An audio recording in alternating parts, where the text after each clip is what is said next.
Assalamu alaikum bir tuğanдар. Bu Karakol şahri.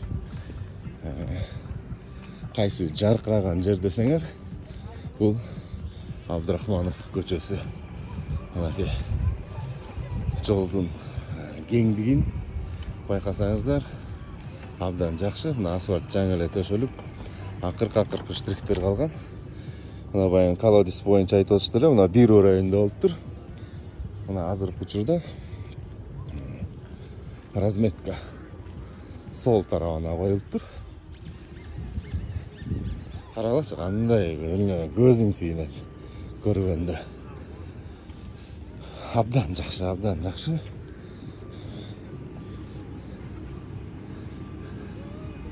Шаардын борбору болгон жер. Бул жолдун акыбалы эл ачыдай эле болчу. СССР тарагандан бери ушул жол оңолгон жокпу, ремонт деле өтө деле болчу эмес. Ана быйыл карасаңыздар, мына саат 9:30 болуп калды. Ошо кезде да мына тынымсыз иш алып баратышыптыр. Абдан жакшы.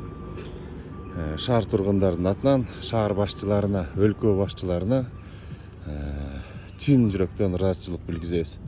Өлкөнүн президенти Садыр Нуркожоевичке биринчиден мынакей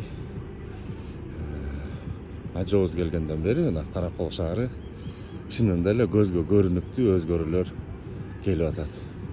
Ошону менен биргеликте биздин шаар башчыларында салымдар абдан чоң.